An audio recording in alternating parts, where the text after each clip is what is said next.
එතකොට මම මතක් කළා අද හවස ඉඳලා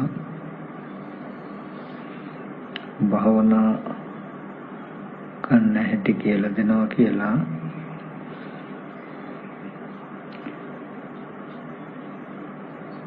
මෙතනදී ප්‍රථමයෙන්ම අවශ්‍යයි හැමදෙනාම ඊටම තුමනාවෙන් මේ කියන්නේ මොකක්ද කියලා කන් යොමලා අහන එක. මේ දේශනාව ඇහෙන අතරේ හිතේ සිතුවිලි උපද්දවන්නේ නැතුව, ඇතුළතින් එක එක දේවල් අරමුණු කරන්නේ නැතුව හොඳට අහගෙන ඉන්න ඕනේ. ඒ අහගෙන ඉන්නකොට තමයි අපි කරන්න ඕනේ මොකක්ද කියලා අපිට තේරෙන්නේ. භාවනා කියලා මොනවා හරි දෙයක් කෙරුවට හරියන්නේ නැහැ. අපි කරන්න ඕනේ මොකක්ද කියන එක හරියට තේරුම් ගන්න ඕනේ. අපි හැම කෙනෙක්ම මේ ශාසනයට ආවේ තුනුරුවන් ඇසුරු කළේ, තුනුරුවන් ඇසුරු කරන්නේ වෙන මුකුත්ම හින්දා නෙමෙයි. මේ ජරා මරණ ශෝක පරිදේ දුක්ඛ දෝමන සුපායාසයන්ගෙන් මිදීම බලාගෙන සියලු දුකින් මිදීමයි අපේ ඉලක්කය. ඒක කරන්න පුළුවන් එකක්, කරන්න බැරි එකක් නෙමෙයි. කරන්න බැරි එකක් නම් තථාගතයන් වහන්සේ කවදාවත් පනවන්නේ නැහැ. නමුත් ඒක කරන්න බැරි වෙලා තියෙන්නේ අපි ඒක කරන ක්‍රමය මොකක්ද කියලා හරියට දන්නේ නැති හින්දා. මොනවාම හරි දෙයක් කරනකොට ඒකේ කරන නිවැරදි ක්‍රමයක් තියෙනවා. ඉතින් අන්නේ ක්‍රමය වෙනස් කරන්නේ නැතුව හරියට කළොත්, හරියට ඉගෙන ගත්තොත් අපිට පුළුවන් මේ සියලුම දුක් සහගත සසරෙන් ඈතර වෙන්න. ඒ හින්දා මේ පෙන්නන කරුණු ටික ඉස්සෙල්ලාම තේරුම් ගන්නට ඕනේ. භාවයේ තබ්බන්ති භාවනා කියලා කියනවා වැඩි යුතු අර්ථයෙන් භාවනා. එතකොට කුමක් වැඩි යුතු අර්ථයෙන්ද? ඒ භාවනාව ආපහු කොටස් දෙකකට බෙදනවා. චිත්ත භාවනා, පඤ්ඤා භාවනා කියලා. චිත්ත භාවනා කියන ටිකට තමයි අපි සමතය කියලා කියන්නේ. පඤ්ඤා භාවනා කියන ටිකට තමයි අපි විදර්ශනා කියලා කියන්නේ. මේ සමත විදර්ශනා ධර්මයේ වඩන අර්ථයෙන් භාවනා නම් වෙනවා. එතකොට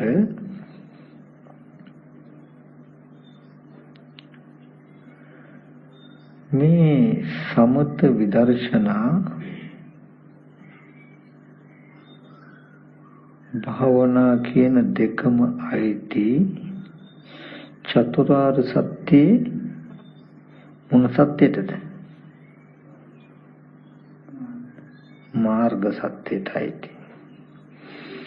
මාර්ගය වඩන්න ඉස්සර වෙලා එයා දත යුතුයි මොකක්ද? මේ දුක ඇති වුණ හේතුව,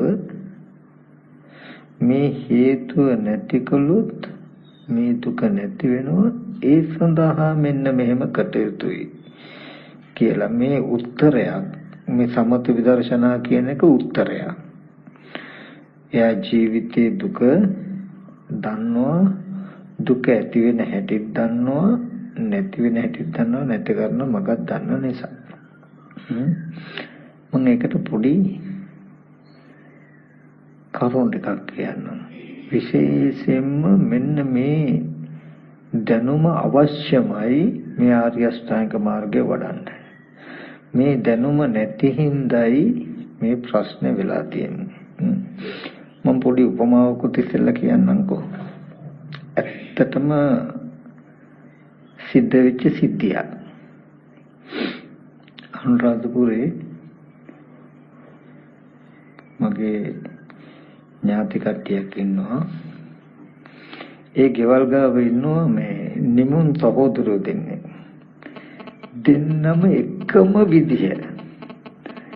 පොඩි ඇහි වපරයක් තියෙනවා. වපර ගතිය දෙන්නගෙම එකම විදිහ. අයියයි මල්ලි විනාඩියකට විතර වෙනස් වෙලා තියෙන හොයාගන්න බෑ දෙන්නම එක වගේ. ඉතින් අයියාගේ නම නිමල් අයියා විවාහ වෙලා දවසක් මල්ලි ගමනක් ගිහිල්ලා ගෑනු ළමයෙකුට කොළුප්පමක් කරලා ඇවිල්ලා. ඒ පාරෙම අයියා ගියාම මිනිස්සු මොකද කරන්නේ? අර ගෑනු ළමයාගේ සහෝදර ටික අල්ලගෙන හොද්දටම ගහලා අයියාට. එතකොට මොකද ඉච්චරට දෙන්න හොයාගන්න බෑ.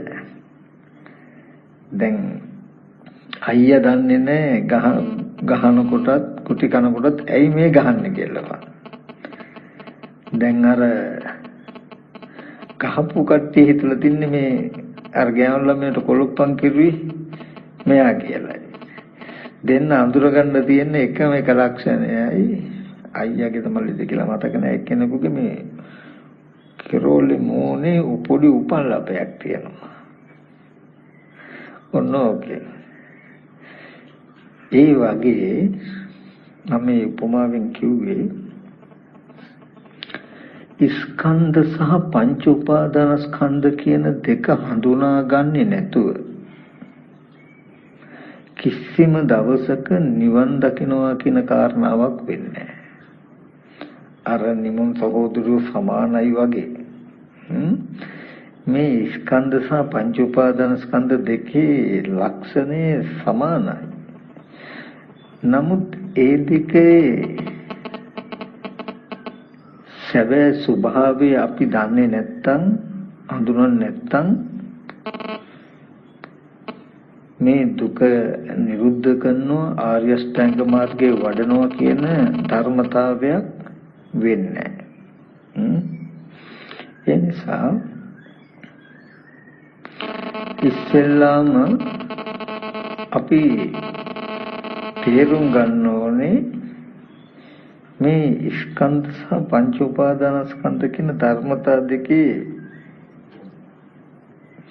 වෙනස්කම් සහ ලක්ෂණ. ඒකේ වෙනස්කම් හඳුනා ගන්න වෙන්නේ එකම එක තැනකින්. ඒ ස්කන්ධය ඇති වෙන්න මුල් වෙච්ච ප්‍රත්‍යයන් දිහා හේතු දිහා බලලා තමයි මේ ස්කන්ධ මේ පංච උපාදාන ස්කන්ධ කියන එක වෙන් කරගන්න පුළුවන්.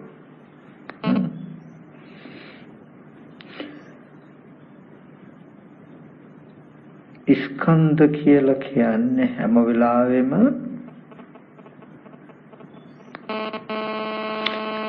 පෙර අවිද්‍යා කර්මයට හටගත්ත වර්තමාන විපාක වූ මේ ස්පර්ශ ආයතන 6 ස්පර්ශ ආයතන 6ට ප්‍රകൃතියෙන් ගැටෙන රූපාදී අරමුණු ටික මම පැහැදිලි කරලා දෙන්නම්. ඒක හඳුනගන්න ලක්ෂණයක් තියෙනවා. ස්කන්ධවල රූපය හැම වෙලාවෙම හැදිලා තියෙන සතර මහා ධාතුන්ගෙන්. වේදනා සංඥා සංඛාර කියන චෛතසික ස්පර්ශ ප්‍රත්‍යයෙන්. විඥානේ නාම රූප ප්‍රත්‍යයෙන් කියලා ස්කන්ධ ටික තියෙන්නේ ආහාර ප්‍රත්‍යයෙන්. පංච උපාදානස්කන්ධය හැදිලා තියෙන්නේ තණ්හා ප්‍රත්‍යයෙන්. වෙනසකට තියෙන්නේ ඕක. පංච උපාදානස්කන්ධේ රූපයත් වේදනාව සංඥාව සංකාරයත් විඥානයත් කියන මේ ඔක්කොම ස්කන්ධ ටික හැදිලා තියෙන්නේ තණ්හා ප්‍රත්‍යයෙන්. අපි ඔක තේරෙන විදිහට කිව්වොත් දැන් මේ ඇස් ඉදිරි පිටට අපිට මේ රූපයක් පෙනෙනකොට කන බොන ආහාරයෙන් හැදුණු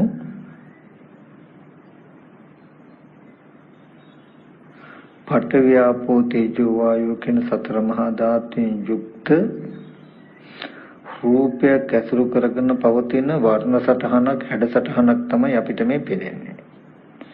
මේක මේ රූපය මේ පෙනෙනකම කෙලෙස් ඇතත් නැතත් පෙනෙනවා. මේ පෙනෙනවා කියන ධර්මතාවය තුල කෙලෙස් නැහැ. රාගයද නැහැ, ද්වේෂයද නැහැ, මෝහයද නැහැ, අනුසයද නැහැ. මේ පෙනෙනවා කියන සිද්ධිය තුල. නමුත් මේ පෙනෙන අරමුණේ ඇත්ත ඇති ඇති නොදන්නාකම හෝ තිබුණොත් මේ පෙනෙන අරමුණේ චන්දරාගය හෝ තිබුණොත් තණ්හාව හෝ තිබුණොත් තියෙන දෝෂය මොකද්ද? අපි පැත්තකට යනකොට මේ දැකපු කෙනා දැකපු දේ මේ සිද්ධිය එහෙම් පිටින්ම අපේ මනසේ එහෙමම තියෙයි. අන්න එතන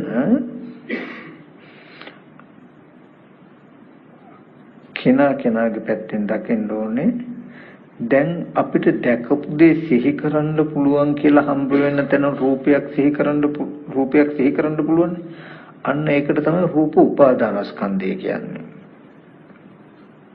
ඇස් ඉදිරි පිටට හම්බ වෙන රූපය රූපස්කන්ධය. මේකේ කෙලෙස් මුකුත්ම නැහැ. හැබැයි හොඳට මතක තබා ගන්න ඕනේ මේ පෙනෙන අරමුණේ අවිද්‍යාව ශේෂයක් හෝ තිබුණොත් එහෙම නැත්නම් මේ පෙනෙන අරමුණේ රස විඳ ගැනීම අනුව හෝ බැලුවොත් ඔය දෙකේ දෝෂයකට කියනවා අවිජ්ජා භව තණ්හා කියලා. ඔය කෙලෙස් දෙකේ දෝෂය තමයි මේ දැකපු ස්කන්ධ ටික නිරුද්ධ වෙනවා. ඒතර නැතුවම නමුත් ඒ ටික ඇති බවටම එහෙම මනස තුල අපිට සිහි කරන්න පුළුවන් මට්ටමක් හිටිනවා. හිතේ ඕගලන්ට සිහි කරන්න පුළුවන් රූපයක් තියෙනව නේද? අම්මගේ තාත්තගේ නැත්තම් නෑදෑයන්ගේ කියලා. ඒ රූපයට තමයි රූප උපාදානස්කන්ධය කියන්නේ. ඕගලන්ට විඳපු යම් වේදනාවක් හිතින් සිහි කරන්න පුළුවන් නේද? ඒ වේදනාවට තමයි වේදනා උපාදානස්කන්ධය කියන්නේ. ඕගලන්ට දැකපු රූපයක හෝ සද්දයක හෝ හැඩය සිහි කරන්න පුළුවන් නේ. ඒකට තමයි සංඥා උපාදානස්කන්ධය කියන්නේ. ඕගලන්ට රූපය ගැන හිතපු දෙයක් හෝ සද්දය ගැන ගන්ධය ගැන රසය ගැන හිතපු දෙයක් සිහි කරන්න පුළුවන් නේ. ඒකට තමයි සංස්කාරස්කන්ධය කියන්නේ. ඔයගලන්ට රූපේ දැනගත්ත බව, ශබ්දේ දැනගත්ත බව, ගන්ධේ දැනගත්ත බව දන්නවනේ. ඒක තමයි විඥාන උපාදානස්කන්ධය කියන්නේ. මේ පංච උපාදානස්කන්ධයම හැදිලා තියෙන්නේ කෙලෙසයකින්. ඇස් ඉදිරි පිටට ආපු ස්කන්ධ ටික රූපස්කන්ධය ආහාර ප්‍රත්‍යයෙන්. වේදනා සංඥා චේතන ස්පර්ශ ප්‍රත්‍යයෙන්. මේ රූපය ගැන දැනුමක් ඇති වුණා නම් ඒක නාම රූප ප්‍රත්‍යයෙන් කියලා ඒ ස්කන්ධ වලට වෙන වෙනම ආහාර ප්‍රත්‍යක් තියෙනවා. ඒ ආහාර ටික නිරුද්ධ වෙනකොට ස්කන්ධ ටික ඉතුරු නැතුව නිරුද්ධ වෙනවා. නමුත් පංච උපාදානස්කන්ධයට එක ප්‍රත්‍යයයි තියෙන්නේ. තණ්හා ප්‍රත්‍යය. අවිද්‍යාව භව තණ්හා කියන මෙන්න මේ කෙලෙස්යේ මුල් වෙලයි ස්කන්ධ පංචකයම ඇති වෙලා තියෙන්නේ. දැන් හිතේ ඕගොල්ලෝ සිහි කරනකොට සිහි කරන කෙනාමයි දැක්ක දේ කියලා හිතනවා. දැකපු දෙයමයි සිහි කරන්නේ කියලා හිතනවා. මනසේ තියෙන ගතිය පෙනෙන දෙයට බැඳින තාක් පෙනෙන දේ මනසින් සිහි කරන්න පුළුවන් තාක් ඕගොල්ලෝ මේ සතර මහා ධාතුවට ලෝකෙට බැඳිලා ඉන්නේ. අපි බැඳිලා ඉන්නේ. අර මං කිව්වේ අර නිමුන් සහෝදරයෝ දෙන්න එක වගේ කියලා. දැන් ඇහැට පෙනෙනකොට මේ හැඩේ එකයි. දැන් පැත්තකට ගිහිල්ලා මට ධම්මවිලාස හාමුදුරුවෝ කියලා සිහි කරන්න පුළුවන්. හිතට පේනකොට ඒ හැඩෙත් සමානයි. නේද? හැබැයි වෙනසක් තියෙනවා. ඇස් ඉදිරි පිටට ආපු රූපය අනාත්මයි. මම සිහි කරන්න පුළුවන් රූපය ආත්මයි. සිහි කරන කෙනා මම සිහි කරන්නේ පුද්ගලයෙක්ව සත්වයෙක්ව කෙනෙක්ව දෙයක්ව. විදර්ශනා කියලා කියන්නේ මේ ඇහැට පෙනෙන රූපය හෝ ස්පර්ශයෙන් උපන්න වේදනා සංඥා චේතනා හෝ ඒ නාම රූප ප්‍රත්‍යයෙන් අටගන්න විඥානය හෝ ආරම්භය අපිට කරන්න කිසිම දෙයක් නැහැ. ප්‍රත්‍ය නිසා හටගත් ස්කන්ධය ප්‍රත්‍ය නිරුද්ධෙන් නිරුද්ධ වෙනවා කියන එක ධර්මතාවයක්මයි වෙනවමයි. දැන් අපිට තියෙන්නේ මේ පංච උපාදානස්කන්ධ ලෝකේ ලෝභ ද්වේෂ හිඳින්න. පංච උපාදානස්කන්ධ ලෝකේ ලෝභ ද්වේෂ හිඳින්න. ඒ කියන්නේ මම කියන එක තේරෙනවද කියලා තේරුම් ගන්න බලන්න. සැබෑවටම හැම කල්හිම ඇස් ඉදිරි පිටට ආවේ අනාත්ම වූ සත්පුද්ගල නොවන සතර මහා ධාතු රූපයක් නිසා ආපු වර්ණ සටහනක්මයි. එබඳු රූප ස්පර්ශයෙන් උපන්න වේදනාවක්මයි. එබඳු රූපයක සංඥාවක්මයි අපිට හම්බ වුනේ. එබඳු රූපයක් ගැනමයි අපි හිතුවේ. එබඳු අනාත්ම රූපයක් ගැන හිතලයි දැනගත්තේ. මේ ස්කන්ධ පංචකයම අනාත්මයි. ඔය ස්කන්ධ ටිකේ ඇත්ත නොදන්නාකම තිබුණහම වෙන්නේ පංච උපාදාන ස්කන්ධ ලෝකේ හැදෙනවා. ඒ කියන්නේ දැකපු දේ අපිට සිහි කරන්න පුළුවන්. ඕකට කියනවා චක්ඛායතනේ උපචේ රූප. රූපායතනේ උපචේ රූප. උපචේ කියන රැස් වෙනවා. දැකපු දේවල් රැස් වෙනවා. දැන් අපි කියමු දැන් මාතරෙන් දැන් අපේ මේ ස්වාමීන් වහන්සේලා දෙන්නට මේ සේනාසනේ කුටි තියෙන තැන සිහි කරන්න කිව්වොත් පුළුවන් ද සිහි කරන්න? බෑ. නමුත් ස්වාමීන් වහන්සේලා ඔය පොඩ්ඩක් සේනාසනේ ඇවිදලා එන්නම්කෝ කියලා පොඩ්ඩක් ක්‍රවුමක් බලලා ඔය පැත්ත ඇවිල්ලා ඉඳගත්තොත් මෙතන මෙහෙම කුටියක් තිබුණා මෙහෙම කුටියක් තිබුණා මෙහෙම කුටියක් තිබුණා කියලා සිහි කළ හැකේනේ. දැන් තියෙන දේ සිහි කරන්න පුළුවන් නම් දකින්න කලනුත් සිහි කළ හැකීනේ. නමුත් දැක්කට පස්සේ සිහි කරන්න පුළුවන් නම් දැන් මේ දැකපු දේ එකතු වෙලයි තියෙන්නේ කියන එක තියෙනවා නේද? ඒකෙන් මම මේ අදහස් කළේ විදර්ශනා කියලා කියන්නේ ඕගොල්ලන්ගේ හිතට පැත්තකට වෙලා ඉන්නකොට අම්මා තාත්තා අයියා කනදෑ යාළුවෝ මිත්‍රයෝ කියලා සත්පුද්ගල භාවයට සත්පුද්ගල භාවයෙන් යුක්ත රූප සිහි වෙනකොට ඕක තමයි රූප උපාදානස්කන්ධය. මේ රූප උපාදානස්කන්ධය පිළිගන්න එපා. මේක ඇත්ත කරගන්න එපා. මේක ඇත්ත වෙන්න නොදී මේක පිළිගන්නේ නැතුව ඒ රූපේ දුරු කරන්න, ඒ රූපේ අයින් කරන්න, ඒ රූපේ බැහැර කරන්න, ඒ රූපේ නැති කිරීමට උත්සාහවත් වෙන්න, ඒ රූපේ ගෙවලා දාන්න. ඒක කරන්න පුළුවන් මෙහෙමයි.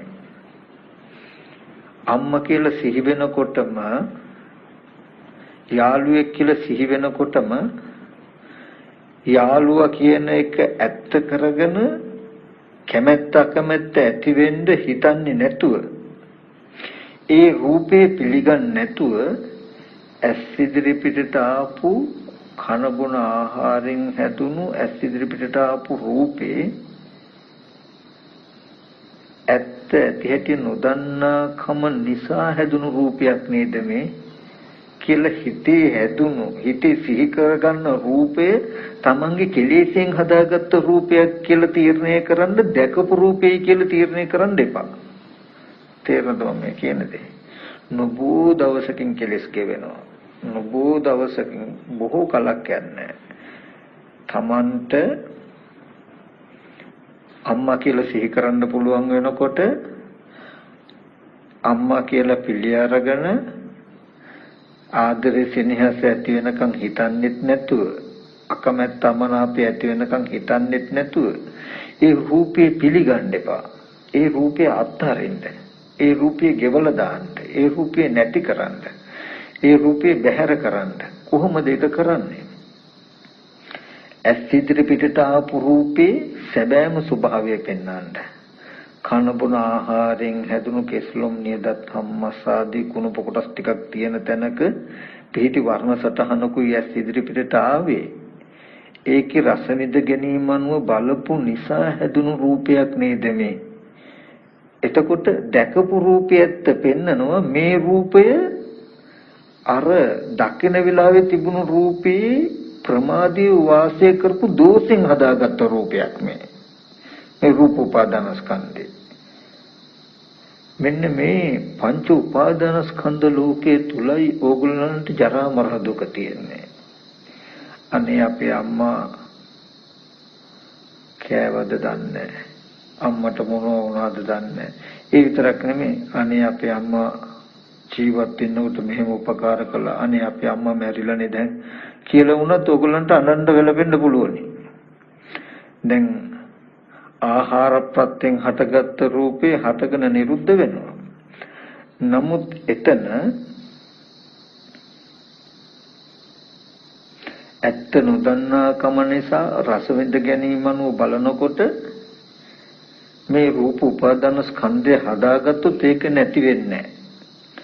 ආහාර ප්‍රත්‍යයෙන් හටගත්ත රූපේ සම්පූර්ණ නැති වුණත් අපිට අනේ අපේ අම්මා මැරිලානේ, අම්මා ඉන්නකොට මේ විදිහට උපකාර කළානේ, අපේ අප්පච්චි දැන් මැරිලානේ කියලා අර පංච උපාදානස්කන්ධ රූපයේ ආරම්භය ඕගලන්ට දුක් විඳින්න පුළුවන්කම ඕන තරම් තියෙනවා. ඒක නැති වෙන්නේ නැහැ. දැන් අපිට අම්මා තාත්තා ජීවත්ව ඉන්නවා කියලා කියන්නේ මොකක්ද?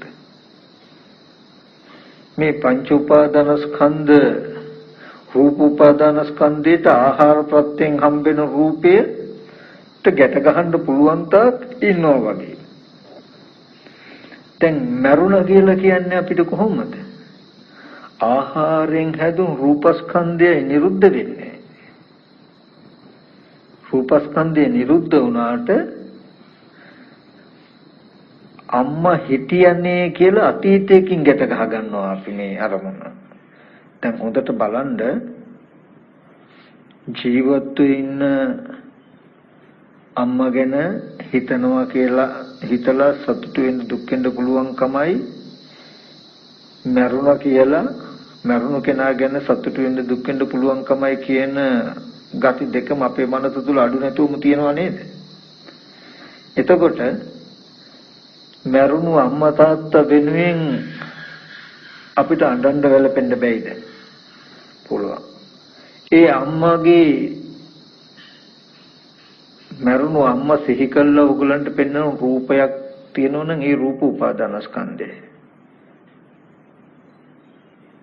මරුණු අප්පච්චි සිහි කරන්න පුළුවන්කම තියෙන ඒ රූප උපාදානස්කන්ධය.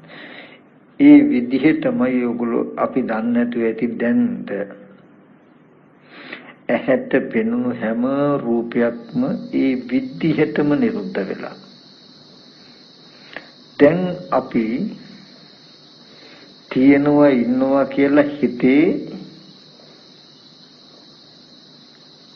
සිහි කරන කමට සිහි කරන දෙයට තමයි පංච උපාදාන ස්කන්ධ ලෝකේ කියලා කියන්නේ.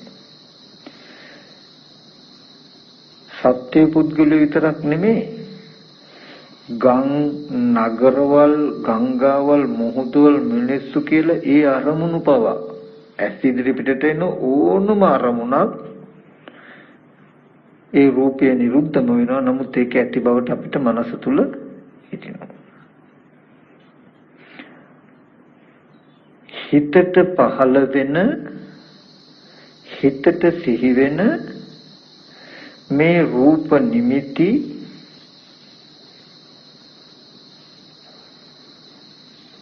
වල ඇලෙන්නේ ගැටෙන්නේ නැති විදිහට බලන්න ක්‍රම දෙකක් අපිට තියෙනවා. ක්‍රම කීපයක්ම තියෙනවා. නමුත් ප්‍රධාන වශයෙන් ඇස් ඉදිරි පිටට ආපු රූපය මේ හිතට සිහි වෙන රූපේ ඇලෙන්නේ ගැටෙන්නේ නැතුව ඉඳනනම් සැබෑවටම තිබුණු රූපේ ඇත්ත පෙන්වීම මිසක කරන්න තියෙන වෙන ක්‍රමයක් නැහැ. හොඳට මතක තබා ගන්න. යාළුවෙක් කියලා සිහි වුණොත් හිතට සිහි වෙන එක gedi පිටින්ම යාළුවම තමයි. ඔය නිමිත්ත බොරු කරගන්න තියෙන්නේ ඇස් ඉදිරි පිටට එන හෝ ආව හෝ හම්බ වෙන කියන තුන් කාලෙන්න ඇස් ඉදිරි පිටට එන රූපේ ඇත්ත පෙන්නලා ඒ රූපේ ඇත්ත පෙන්නලා තමයි මේ රූපේ මේ මනස තුල තියෙන රූප උපාදාන ස්කන්ධේ නොයැලෙන්න පුළුවන්කම තියෙන්නේ. රූප ස්කන්ධේ ස්වභාවය පෙන්නලා යාළුවෙක් සිහි වුණොත් අපිට බලන්න පුළුවන්. වෙනදට අපි කරන්නේ අපි දැකපු යාළුවා ගැනමයි හිතන්නේ මේ කියලා අපි හිතන්නේ. අපි හිතන යාළුවමයි දැකපු යාළුවා ගැනමයි හිතන්නේ කියලා හිතන රූපේ දැකපු එකට දැකපු රූපේ හිතන එකට දෙක එකට ගැට ගහලා අපි සතර මහා ධාතු එක්ක මනසින් සම්බන්ධ වෙලයි ලෝකේ ගොඩනගාගෙන ඉන්නේ. නමුත් දැන් අපිට තියෙනවා මේ පංච උපාදාන ස්කන්ධය මේ යාළුවා කියලා අපිට හම්බ වෙන මේ ස්කන්ධ ටිකට තමයි පංච උපාදාන ස්කන්ධය කියන්නේ. ඕකේ තමයි ජරා මරණ දුක තියෙන. යාළුවා ලෙඩ වෙච්ච දුක, යාළුවා මැරිච්ච දුක, යාළුවට බැනපු දුක්, ගහපු දුක්, ගුටි කාපු දුක්, ඔය ඔක්කොම දුක් ටික ජරා මරණ දුක් සංකීර්තන පංච උපාදාන ස්කන්ධ දුක්ඛ කියන දුක් ටික ඔක්කොම විඳින්න පුළුවන්කම තියෙයි. ඔය පංච උපාදාන ස්කන්ධ දුක හටගත්තේ කොහොමද? ඇස් ඉදිරි පිටට ආපු රූපේ ඇත්ත නොදන්නා කම නිසා ඒ රූපේ රස විඳ ගැනීම අනුව බලපු නිසා අවිජ්ජා භව තණ්හා කියන මෙන්න මේ කෙලෙස් ටිකයි මෙන්න මේ පංච උපාදාන ස්කන්ධ දුක හැදෙන්න හේතුව. ඇස් ඉදිරි පිටට එන රූපේ ඇත්ත ඇති හැටි හෝ දකිනවා නම් රස විඳ ගැනීම අනුව හෝ බලනවා නම් මේ පංච උපාදාන ස්කන්ධ ලෝකේ දිය වෙලා යනවා. මේ යාළුවා කෙනෙක් හිතේ ඇත්ත වෙන්නේ දුක ඇති වෙනකම් හිතන්න වෙන්නේ. ඒ දුක් නිරුද්ධ වෙනවා. ඒ නිසා සම්මා දිට්ඨි එකට දුක්ඛ නිරෝධ ගාමිනී ප්‍රතිපදාව ඇදී තියෙන මොකද? සම්මා දිට්ඨිය ඇත්ත ඇති හැටි බලන මොකද්ද? ඇස් ඉදිරි පිටට ආපු රූපේ අනාත්ම ස්වභාවය හෝ පෙන්නනවා. එහෙම නැතිනම් ප්‍රත්‍ය නිසා හටගත්ත ඒ රූපේ ප්‍රත්‍ය නිරුද්ධින් නිරුද්ධයි කියලා හෝ බලනවා. අපි උපමාවක් කිව්වොත්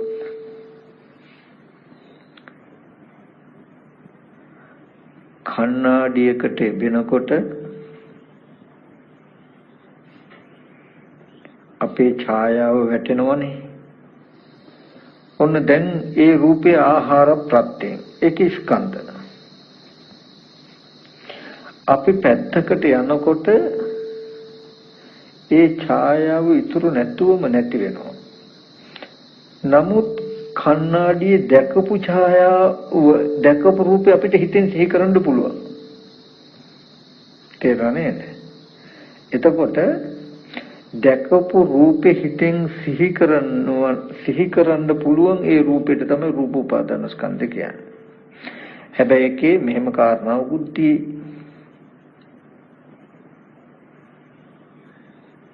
මොකක්ද? දැකපු රූපේ හිතෙන් සිහි කළ පමණකින් රූප උපාදාන ස්කන්ධය වෙන්නේ නැහැ. රහතන් වහන්සේ නමකට සිහි කරන්න පුළුවන්.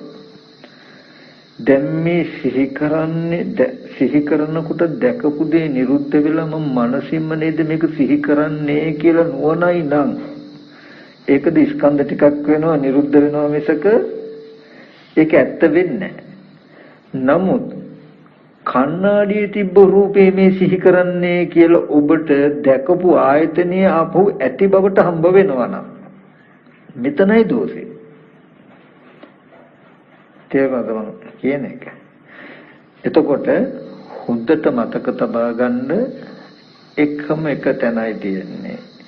නිවන් දකින්න මේ චතුරාර්ය සත්‍ය අවබෝධ කරගන්න නම් විදර්ශනා කරනවා කියලා කියන්නේ හිතට සිහි වෙන හැම රූපයක්ම හොඳට මතක තබා ගන්න සිහි කරන්න පුළුවන් යම් තාක් ශේත්‍රයක් තියෙනම් ඔය ඔක්කොටම තමයි පංච උපාදාන ස්කන්ධ ලෝකේ කියන්නේ.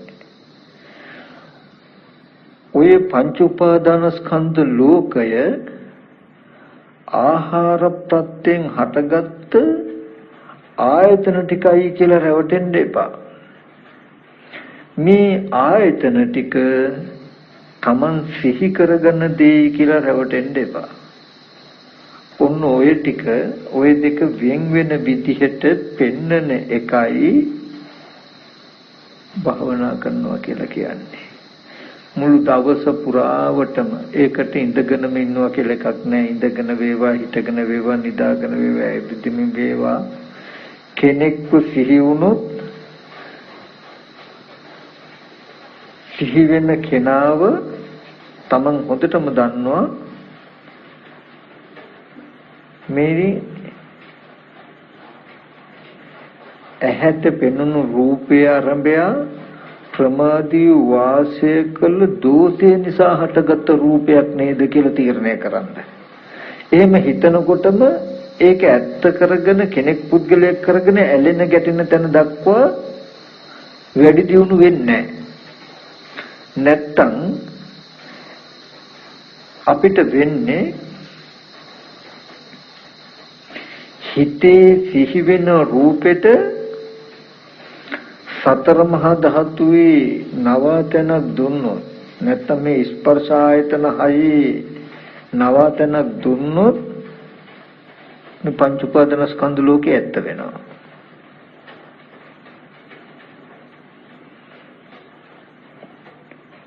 යම් වෙලාවකදී අපේ දෝෂය නිසා හදාගත්ත රූපයක් කෙලෙස් නිසා හැදුණු රූපයක් කියන එක පෙන්වන්න පුළුවන් වුණු සිහි කරගත්තොත් අමතක වෙලා යනවා ආයෙත් මතක් කරලා ගන්නවා.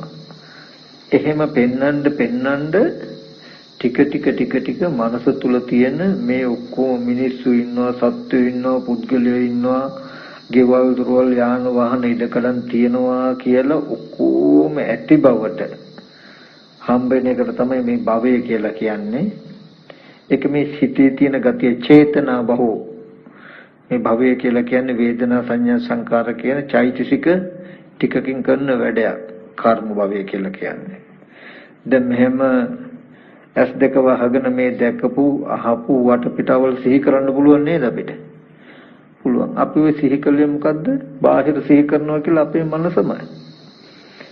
නමුත් අපිට අපේ මනසමයි මේ කියලා අහුවෙන්නේ නැහැ. දැකපු දේ සිහි කරන දෙයටයි සිහි කරන දේ දැකපු දෙයටයි ගැට ගන්නකම්.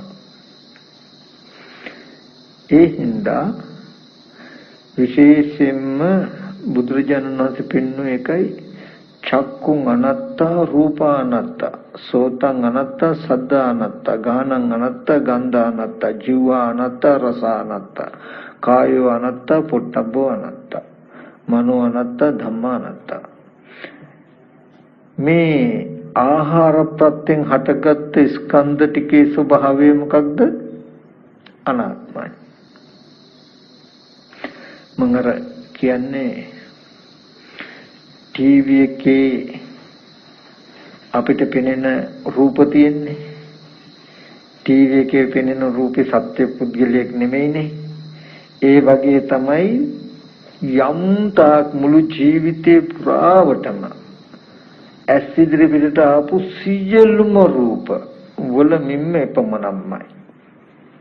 ඒ තමයි රූපස්කන්ධේ ප්‍රමාණය. අනාත්මයි කියලා කිව්වේ රූපස්කන්ධයේ ඇති. ඒ රූපේ ඇත්ත නොදන්නාකම තිබුණොත් ඒ රූපේ රස විඳ ගැනීම අනුව බැලුවොත් ඔය රූප නිමිත්ත එහෙමම අපේ මනසේ හිටිනවා. ඒකට පංච උපාදානස්කන්ධය කියනවා. ඒ පංච උපාදානස්කන්ධයටයි උපාදාන වෙන්නේ. ඒ මනසේ තියෙන රූප උපාදානස්කන්ධයටයි අම්මා තාත්තා අයියා අක්කා දුව පුතා කියලා අපි හැසිරෙන්නේ මනසේ තියෙන රූපස්කන්ධ රූප උපාදානස්කන්ධය එකයි. උපාදානස්කන්ධයටයි උපාදානය වෙන්නේ අපි. ඒකයි ඇස් ඉදිරි පිටට ආවේ ටීවී එකේ වගේ අනාත්ම රූපයක්. ඒ රූපය ඇත්ත නොදකිනකොට අහක බැලුවහම ඒ රූප නිමිත්ත ඒ විදිහටම මනසේ තියෙනවා. ඔන්න රූප උපාදානස්කන්ධය කියන්නේ මේක උපාදානෙට හිතයි දැන්. ඊට පස්සේ ඒ රූප නිමිත්තට මේ ගාමිණී පොන්සකානේ විජේ කුමාරතුංගනේ අහවල් නළුවනේ එයා නම් මෙහෙම හොඳයි කියලා ඔන්න හිතුවාම දැන් උපාදානස්කන්ධයට අත්වාද උපාදානේ බැහැලුවාම දැන් මනසේ අඩු නැතුවම කෙනෙක් ඉන්නේ. දැන් බලන්න මගේ මනසේ කෙනෙක් පුද්ගලයෙක් කියලා මම හිතාගෙන සතුට හෝ අසතුට ඇති උනේ කිසිම පුද්ගල භාවයක් නැති ටීවී එකේ රූපෙ දිහා බලාගෙන. දැන් මනසේ තියෙන මගේ රූප නිමිත්තට ඒ රූප නිමිත්තට කියනවා සාස්ව උපාදානීය. ආශ්‍රව වලට හිතයි උපාදානයේට හිත වූ රූපේ කියලා කියන්නේ කොයි රූපෙටද? දැකපු දේ ඒ විදිහටම සිහි කරගන්න පුළුවන් රූපයට. ඒක ඇස් ඉදිරි පිටට ආපු රූපෙට කියන්නේ මොකද්ද? රූපස්කන්ධය. දැකපු දේ ඒ විදිහටම ආපු රූපෙට කියන්නේ මොකද්ද? රූප උපාදානස්කන්ධය. උපාදානස්කන්ධය කියන්නේ ඇයි? මේ රූපය උපාදානයට හිතයි. අත්වාද උපාදානේ සත්‍ය පුද්ගලෙක් හැටියට ගන්න හිතේ තියෙන නිමිත්ත හිතයි දැන්. ඒ වගේම ආත්මයක් දිගින් දිගටම එන ආත්මයක් කියලා හිතනද මේ රූපේ හිතයි. නැත්තම් රත්න රිදී මුතුමැණික් කියලා කාම වස්තුවක් කාම භාණ්ඩයක් හැටියට හිතනද මේ රූපේ හිතයි. මේ කුමන රූපේද උපාදානයට හිත? උපාදානයට හිත වූ ස්කන්ධය තමයි උපාදාන ස්කන්ධය කිව්වේ. ඒ උපාදාන ස්කන්ධය හැම වෙලාවෙම කිව්වේ මොකකටද? ආහාර ප්‍රත්‍යයෙන් හටගත්තු රූපෙට නෙමෙයි. දැන් ටීවී එකේ තියෙන රූපයට කියන්නේ ආහාර ප්‍රත්‍යයෙන් හටගත්තු රූපේ. ඒකේ ස්වභාවය අනාත්මයි. ඒ රූපේ ඇත්ත නොදන්නා කම නිසා හෝ රස විඳ ගැනීම අනුව බලපු නිසා ඒ දෙකේ දෝෂي තමයි දැකපු රූපේ ඒ විදිහටම මනස තුල පිහිටියා. සිහි කරන්න පුළුවන්කම ඇති වුණා. ඒ තමන් තුල සිහි කරන්න පුළුවන් මට්ටමේ රූපයට කියනවා රූප උපාදාන ස්කන්ධය. ඒකේ තුල තමයි අපි පුද්ගලයෙක් හැටියට සත්වයෙක් හැටියට කෙනෙක් හැටියට හැසිරෙන්නේ. එතකොට පංච උපාදානස්කන්ධ ලෝකය හැදෙනවා. ආයතන ටික ශුන්‍යයි. නමුත් ඒ ආයතන ටික ශුන්‍යව තියෙද්දිත් අපිට පංච උපාදානස්කන්ධ ලෝකයක් හදා ගන්න පුළුවන්. අම්මව සිහි කරන්න පුළුවන්, තාත්තව, අයියව, මල්ලිව රස්සාව කරපු තැන්, රස්සාව කළ තැන්, ඒ යාළුවෝ මිත්‍රයෝ සිහි කළ හැකි. ඔය හැම තැනකදීම ඇවිල්ලා තිබුණේ ටීවී එකේ තිබුණු රූප වගේ ඇස් ඉදිරි පිටට ආපු ශුන්‍යතාවයෙන් යුක්ත රූප ටික. ඒ රූප අපේ මනස තුළට අරගෙන ඒ ගත්ත රූපේ තමයි උපාදානෙට හිත සාසව උපාදානීය කියලා කියන්නේ. මේ කෙනා සිහි කරන්න පුළුවන් රූප උපාදානස්කන්ධ. ආහාර ප්‍රත්‍යයෙන් ගත්ත රූපේ ඔසවලා ගන්න බෑ අපිට. උපාදාන වශයෙන් හැසිරෙන්න ඔසවන්න බෑ ඒක. දැන් මේ තියෙන රූපය ආහාර ප්‍රත්‍යයෙන් හැදුනේ ඔය ආහාර ටික නිරුද්ධ වෙනකොට රූපේ නිරුද්ධ වෙනවා මිසක ඕක මට ඔසවලා ඕන විදිහට හදන්න බෑ. නමුත් ඔය දිහා මම මෙහෙම බලාගෙන හිටියොත් ওই රූපේ ඇත්ත නොදන්නාකම තිබුණොත් ඔය විදිහටම ඔය රූපේ ඔසවලා අරගන්නවා හිතේ. අන්න ඒ රූපය සාසව උපාදානීය. දැන් හිතෙන් පුද්ගලයෙක් හැටියට, සත්වයෙක් හැටියට, කෙනෙක් හැටියට හැසිරෙන්න පුළුවන්කම තියෙයි. ඒ හින්දා ඒ රූපෙට කියනවා මොකද්ද? රූප උපාදානස්කන්ධය. උපාදානයේට හිත, ආශ්‍රවයන්ට හිත ඌ රූපේ කියලා. මේ පංච උපාදානස්කන්ධය කෙරෙහි උපාදානයේ තිබුණු සත්‍ය පුද්ගලික කියන උපාදානයේ යෙදුනහම දැන් මනස තුල අම්මා තාත්තා අයියා අක්කා දුව පුතා ඉන්නවා.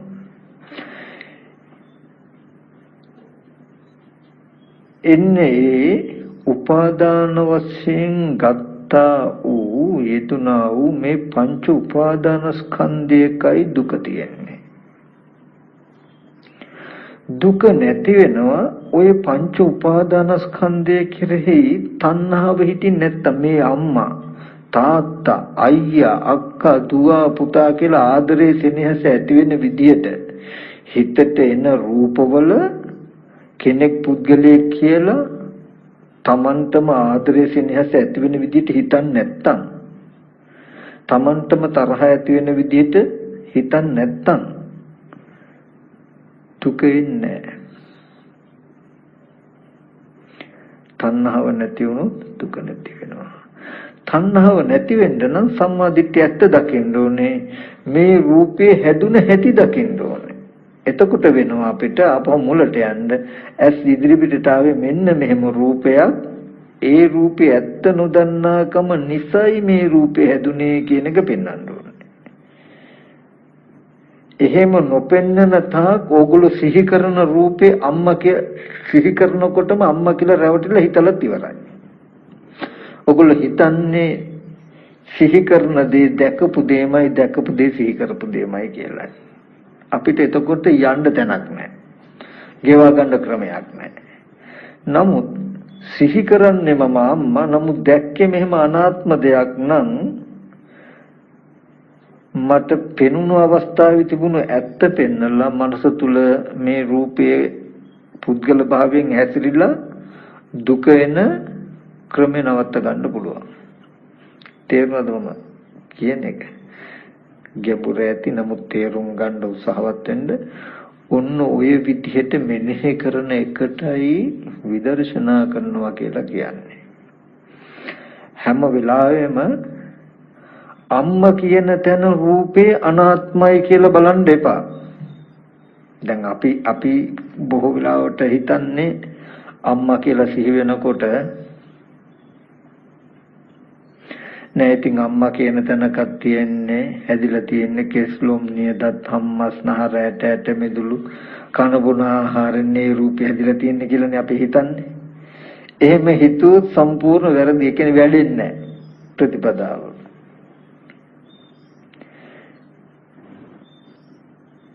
රූපේ සැබෑ ස්වභාවය තමයි කනබුන ආහාරයෙන් හැදුණු කෙස්ලොම් නියදත් ධම්මස්නහර මේ විදිහේ කුණප කොටස් ටිකකින් යුක්ත අනාත්ම වූ අර ටීවී එකේ වගේ සත්ව පුද්ගල නොවන අනාත්ම වූ රූපයක්මයි ඇස් ඉදිරිපිටට එන්නේ. ඔන්න රූපස්කන්ධයේ ස්වභාවය. ඊට පස්සේ ඒ රූපයේ ප්‍රමාදීව වාසය කළ නිසායි අපිට හිතට සිහි කරන්න පුළුවන් මේ රූප නිමිත්තක් ඇවිල්ලා තියෙන්නේ. එතකොට හිතට කෙනෙක් පුද්ගලයෙක් කියලා සිහි වෙනකොටම යාළුවෙක් අම්මා තාත්තා සහෝදරයෙක් කියලා කවුරු හෝ දෙයක් සිහි වෙනකොට ඔයගලන්ට කරන්න තියෙන එක කරුණු දෙකක්. මොකක්ද? මේ සිහි වෙන අරමුණ ඇත්ත කරගන්න නැතුව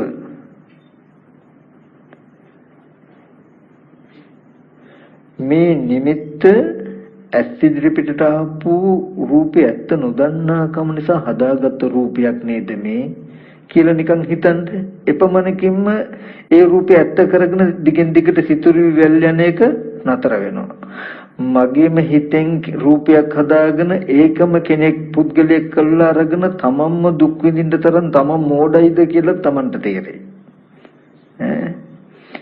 දැන් අපි අර බල්ලා මස් කට්ට හපනකොට